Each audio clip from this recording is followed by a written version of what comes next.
नमस्कार, आप देख रहे हैं हिम स्टार। आपका बहुत बहुत स्वागत है। हिम स्टार हिमाचल प्रदेश का आपका अपना चैनल। आइए शुरू करते हैं हिमाचल से जुड़ी कुछ मुख्य खबरें।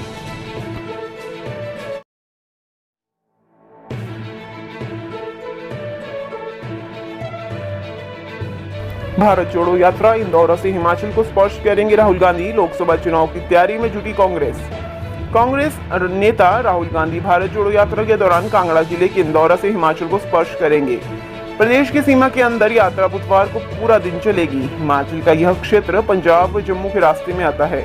हिमाचल से यात्रा निकालकर प्रदेश कांग्रेस एक तीर से कई निशाने भी साधेगी। भारत जोड़ो यात्रा में चुनावी राज्य हिमाचल की अनदेखी को भाजपा ने हर जगह उठाया था।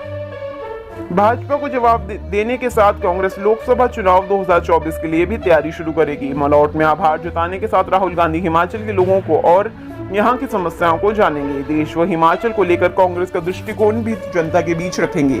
यात्रा मीलवा में सुबह 7 बजे प्रवेश करेगी और काठगढ़ मंदिर से होते हुए शाम 5 बजे मलौट में जनसभा होगी। विधानसभा चुनाव का परिणाम आने तक यात्रा का रूट पंजाब से सीधा जम्मू था। रूट में बदलाव को सत्ता में वापसी के उत्साह के रूप में देखा जा रहा है।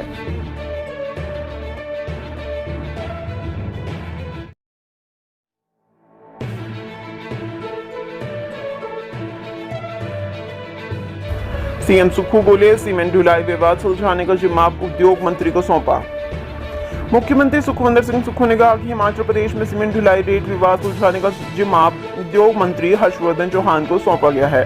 मंत्री को सीमेंट कंपनी और ट्रक ऑपरेटरों से बात कर दोनों पक्षों के बीच समझौता करने को कहा गया है। दूसरी ओर प्रदेश के बरमाण और दाड़लाघाट ट्रक ऑपरेटर 35 दिन से ढुलाई का रेट बढ़ाने की मांग को लेकर सड़कों पर उतरे हैं। दोनों पक्षों के बीच सीमेंट ढुलाई के रेट को लेकर बराबर तनातनी बनी हुई है।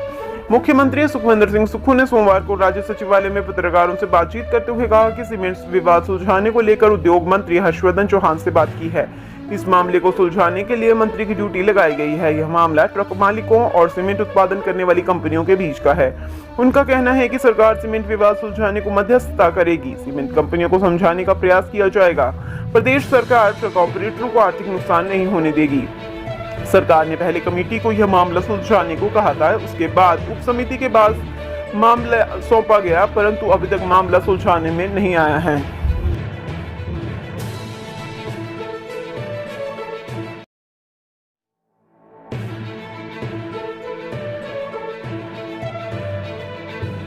सुक्खू सरकार का बड़ा फैसला, हिमाचल में अब ऑनलाइन होंगे पीडब्ल्यूडी के सभी टेंडर।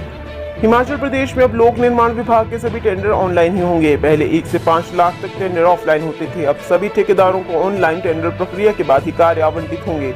ऐसा सरकार ने पारदर्शिता लाने के लिए किया है। सुक्खू सरकार ने लोक निर्माण विभाग के निर्माण कार्यों में गति लाने के लिए फील्ड स्तर के अभियंताओं की वित्तीय शक्तियां भी बढ़ा दी हैं। सरकार ने निविदा प्रक्रिया को पूर्ण करने के लिए भी निर्धारित समय बढ़ाया है। अब अधिशासी अभियंता को 2 करोड़ रुपए तक की वित्तीय शक्तियां दी गई हैं। पहले यह 1 करोड़ तक होती थी। अधीक्षण अभियंता की शक्तियां 1 करोड़ से बढ़ाकर 6 करोड़ रुपए कर दी हैं। 6 करोड़ से अधिक लागत के कार्यों के लिए मुख्य अभियंता सक्षम होंगे। पहले की निविदा प्रक्रिया में भी बदलाव किया है। पहले टेंडर में 60 दिन का समय लग जाता था। विभाग ने ऑनलाइन निविदा की समय अवधि 10 दिन की है। निविदाएं प्राप्त होने के 10 दिन के भीतर अधिशासी अभियंता अवार्ड लेटर जारी करेंगे, यानी ऑनलाइन प्रकाशन के 20 दिन के भीतर अवार्ड लेटर जारी हो जाएगा। यदि मामला 2 करोड़ रुपए से ऊपर अधीक्षण अभियंता के स्तर का हो तो 10 दिन, निविदा प्राप्त करने 7 दिन अधिशासी अभियंता के स्तर पर और 10 दिन अधीक्षण अभियंता के स्तर पर प्रक्रिया के लिए निर्धारित किए गए हैं।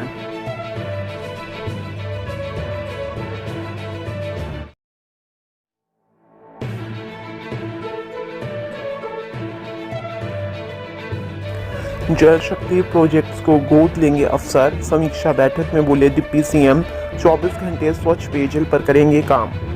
जल शक्ति विभाग के अधिकारी अब परियोजनाओं को गोद लेंगे और उनकी देखरेख के लिए उत्तरदायी रहेंगे। यह आदेश उप मुख्यमंत्री मुकेश अग्निहोत्री ने दिए हैं। उन्होंने कहा कि अधिशासी अभियंता स्तर के अधिकारी 3 योजना और अधीक्षण अभियंता से प्रमुख अभियंता स्तर तक के अधिकारी एक बड़ी योजना को गोद लेंगे ताकि इन योजनाओं में बेहतर कार्य हो सके। उप मुख्यमंत्री मुकेश अग्निहोत्री सोमवार को जल शक्ति विभाग की समीक्षा बैठक को संबोधित कर रहे थे। इस मौके पर उन्होंने कहा कि अधिकारी प्रदेश में आमजन को 24 घंटे स्वच्छ पेयजल उपलब्ध करवाने की दिशा में भी कार्य करने के लिए निर्देश दिए। उन्होंने कहा कि सिंचाई की दृष्टि से बेहतर कार्य करने के लिए रैपिड रीअसेसमेंट की जाएगी। उन्होंने अधिकारियों को हर विधानसभा क्षेत्र में रोड मैप तैयार करने को कहा। उन्होंने कहा कि प्रदेश में पानी की गुणवत्ता बनाए रखने के लिए 67 प्रयोगशालाओं की स्थापना की गई है। इनमें से 58 प्रयोगशालाओं को NABL से मान्यता प्राप्त हो चुकी है।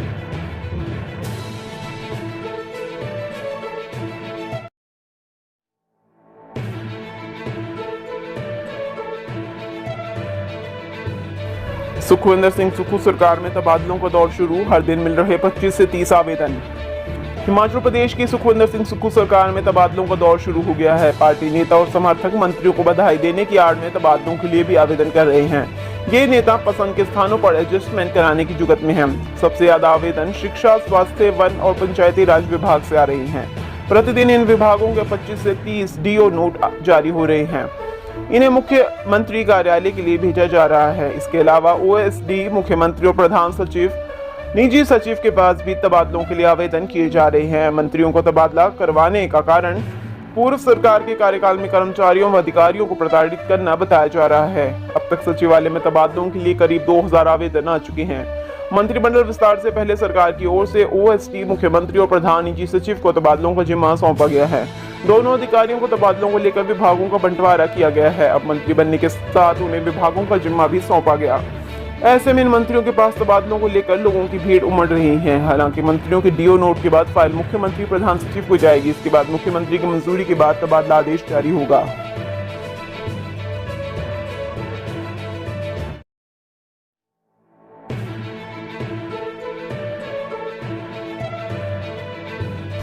फेक डिग्री केस, बड़ा खुलासा, मानव भारती विश्वविद्यालय की 3000 और डिग्रियां निकली फर्जी। मानव भारती विश्वविद्यालय फर्जी डिग्री मामले में एक और खुलासा हुआ है। हिमाचल प्रदेश हाईकोर्ट के अनुसार गठित कमेटी जिन 5500 डिग्रियों की जांच कर रही थी, उनमें से 3000 डिग्रियां मापदंडों पर खरा नहीं उतरी हैं। ऐसे में इन डिग्रियों को भी फर्जी बताया जा रहा है। फर्जी डिग्री मामले में आरोपी राजकुमार राणा की पत्नी और बेटी को ऑस्ट्रेलिया से लाने के लिए विशेष जांच दल SIT ने केंद्रीय गृह मंत्रालय को पत्र लिखा है। आरोपी राजस्थान के सिरोही में भी माधव विश्वविद्यालय चला रहा है। वहां की पुलिस को भी हिमाचल में फर्जी डिग्री से संबंधित पत्र लिखा गया है। अब मामले की जांच कर रही SIT और अभियोजन विभाग हाईकोर्ट को पत्र लिखकर मामले की लगातार सुनवाई करने का आग्रह करेंगे। मानव भारती की 2500 डिग्रियां सही पाई गई हैं। इन अभ्यर्थियों को SIT ने NOC लेने को कह दिया है। सूत्र बताते हैं कि मानव भारती को जिस कोर्स की 50 सीटें दी गई थी, वहां 75 छात्रों को प्रवेश दिया गया। कई कोर्स ऐसे भी कराए गए जिनकी अनुमति ही नहीं थी। इन कोर्स की सूचना भी नियामक आयोग को भी नहीं थी। इनकी ग्रीन शीट रजिस्टर में भी एंट्री नहीं थी। मानव भारती विश्वविद्यालय की 43,000 डिग्रियां पुलिस जांच में पहले ही फर्जी पाई जा चुकी हैं। पुलिस SIT के अनुसार फर्जी तरीके से करवाए गए इन कोर्सों की हजारों फर्जी डिग्रियां देश भर में बेचकर करोड़ों रुपए कमाए गए हैं।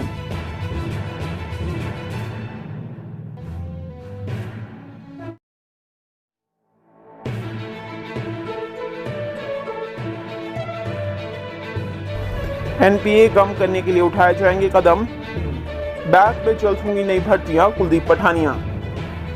कांगड़ा केंद्रीय सहकारी बैंक समिति यानी KCCB के अध्यक्ष कुलदीप पठानिया ने कहा है कि NPA नॉन परफॉर्मिंग एसेट्स कम करने के लिए कदम उठाए जाएंगे। इस कार्य के लिए अधिकारियों व कर्मचारियों का सहयोग लिया जाएगा। सोमवार को बैंक मुख्यालय धर्मशाला में कार्यभार संभालने के बाद उन्होंने कहा कि कर्मचारियों को तबादलों से डरने की जरूरत नहीं है। बकौल पठानिया 24 साल के लंबे संघर्ष के बाद इस कुर्सी पर बैठे और सभी को साथ लेकर चलेंगे। बैंक के विकास के लिए सभी काम करेंगे। बैंक में नोटबंदी के दौरान बेहतर काम किया है। कर्मचारियों की समस्याओं को प्राथमिकता से समाधान किया जाएगा। सभी के सहयोग से बैंक को बुलंदियों पर पहुंचाया जाएगा। इससे पहले प्रबंध निदेशक विनोद कुमार ने अध्यक्ष का स्वागत किया और हर संभव सहयोग देने का वादा किया। कुलदीप पठानिया का बैंक परिसर के बाहर पहुंचने पर कर्मियों व अधिकारियों ने स्वागत किया। कुलदीप पठानिया ने कहा कि चुनौतियों से निपटा जाएगा और बैंक के अग्रणी बनाया जाएगा। कर्मचारी बैंक को लाभ की ओर ले जाने के लिए मेहनत करे, कारण किसी का तबादला नहीं होगा। बाद में बैंक के अध्यक्ष ने बैठक कर निदेशकों का आह्वान किया कि NPA कम करने के लिए साथ दें। कहा पहले NPA 34% पहुंच गया था, लेकिन वर्तमान में 28% है। आह्वान किया है कि निदेशक साथ दें तो NPA को मार्च तक कम किया जा सकता है। अध्यक्ष कुलदीप पठानिया ने कहा है कि समीक्षा के बाद नई भर्तियों की प्रक्रिया शुरू की जाएगी। स्टाफ की कमी से जूझ रही शाखाओं में नियुक्तियां की जाएंगी। कहा, प्रदेश में कांग्रेस की सरकार बनते ही मुख्यमंत्री सुखविंदर सिंह सुक्खू ने 1 माह के भीतर ही ऐतिहासिक निर्णय लेकर उन्हें अमली जामा पहनाया है और आने वाले समय में प्रदेश में कई योजनाएं लागू होंगी।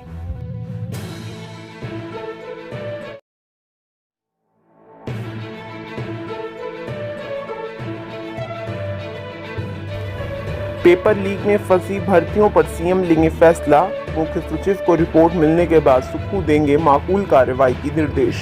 हमीरपुर कर्मचारी चयन आयोग में जूनियर ऑफिस असिस्टेंट का पेपर लीक होने के बाद चल रही डबल इंक्वायरी के बीच आयोग में फंसी भर्तियों का फैसला जल्द आने वाला है। राज्य सरकार ने शिक्षा सचिव अभिषेक जैन की अध्यक्षता में एक प्रशासनिक जांच अलग से चलाई थी और इसकी रिपोर्ट तैयार हो गई है। यह रिपोर्ट मुख्य सचिव को जाने के बाद मुख्यमंत्री सुखविंदर सिंह सुक्खू आगामी कार्रवाई को लेकर फैसला लेंगे। इसमें जांच अधिकारी को 3 मैंडेट दिए गए थे। इनमें एक टारगेट पेपर लीक के पूरे मामले की हमीरपुर कर्मचारी चयन आयोग की कार्यप्रणाली के अनुसार इंक्वायरी करना था। दूसरा टारगेट आयोग सस्पेंड होने के बाद फंसी भर्तियों पर सिफारिश देना था और तीसरा टारगेट भविष्य के लिए ऐसी प्रक्रिया पर सुझाव देना था जिससे पेपर लीक जैसी घटनाओं को रोका जा सके। जांच अधिकारी ने अपने साथ कार्मिक विभाग और आईटी विभाग के अधिकारियों को भी जोड़ा था और इनमें भी अलग अलग रिपोर्ट ली गई थी। इस रिपोर्ट को कंपाइल कर मुख्य सचिव को सौंपा जा सकता है। पेपर लीक के मामले में विजिलेंस ब्यूरो में केस दर्ज होने और गिरफ्तारियां होने के बाद 26 दिसंबर को सुखविंदर सिंह सुक्खू की सरकार ने कर्मचारी चयन आयोग को सस्पेंड कर दिया था। यहाँ तैनात उसे HAS अधिकारियों को शिमला बुला लिया गया था, जिन्हें अब तक विजिलेंस ब्यूरो ने शिमला नहीं आने दिया है। दूसरी तरफ राज्य सरकार ने प्रशासनिक जांच अधिकारी को 15 दिन का वक्त दिया था और सोमवार 16 जनवरी को उन्होंने अपनी रिपोर्ट देनी थी। इस रिपोर्ट का एक हिस्सा भविष्य की परीक्षाओं को लेकर सिफारिशें भी हैं। इतना तय है कि नई सरकार आयोग के वर्तमान प्रारूप के पक्ष में नहीं है और यदि आयोग बहाल भी हुआ तो इसमें बड़े बदलाव साथ में हो जाएंगे। मुख्य सचिव प्रबोध सक्सेना ने बताया कि प्रशासनिक जांच रिपोर्ट की सिफारिशों पर मुख्यमंत्री ही फैसला लेंगे।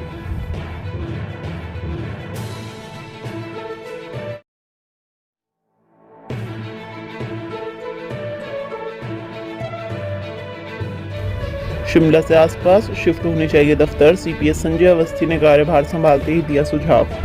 राजधानी शिमला की भीड़ और ट्रैफिक जाम को देखते हुए यहां से कुछ दफ्तर नजदीकी विधानसभा क्षेत्रों में शिफ्ट करने की बात विधानसभा में कहने वाले सीपीएस संजय अवस्थी ने इस लक्ष्य को दोहराया है। संजय अवस्थी ने कहा कि शिमला का स्ट्रक्चर प्रेशर कम करने के लिए यहां से कुछ दफ्तर शिफ्ट करने की जरूरत है और वह इस बारे में मुख्यमंत्री सुखविंदर सिंह सुक्खू से बात करेंगे। इन दफ्तरों को साथ में अपने नजदीकी विधानसभा क्षेत्रों में शिफ्ट किया जा सकता है। इस लिहाज से वह अर्की की पैरवी करेंगे। मुख्य संसदीय सचिव सूचना एवं जनसंपर्क विभाग PWD और स्वास्थ्य संजय अवस्थी ने सोमवार को ही अपना कार्यभार ग्रहण किया है।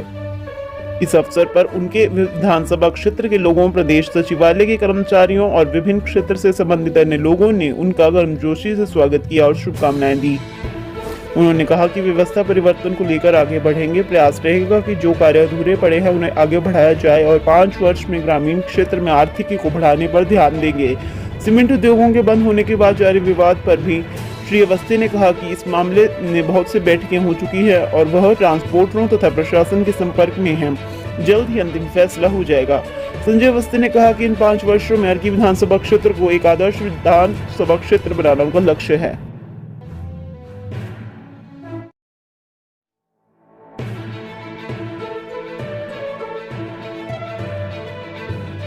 प्रदेश में 18 लाख उपभोक्ता जला रहे 300 यूनिट बिजली।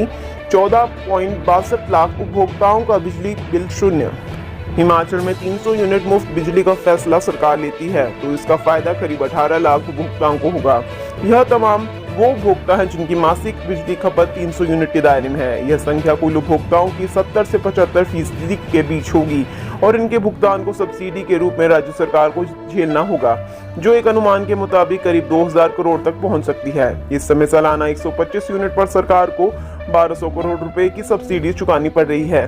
बिजली बोर्ड ने 300 यूनिट मुफ्त बिजली का प्रारूप तैयार कर लिया है। बोर्ड इस प्रारूप को सरकार को सौंपेगा और इसके बाद आगामी बजट में सरकार मुफ्त बिजली पर फैसला ले सकती है। हालांकि यह बड़े घाटे का सौदा साबित होने वाला है। प्रदेश में इस समय 125 यूनिट तक बिजली को मुफ्त किया है। पूर्व सरकार के समय पहले 60 यूनिट निःशुल्क और उसके बाद इसे बढ़ाकर 125 यूनिट किया गया था।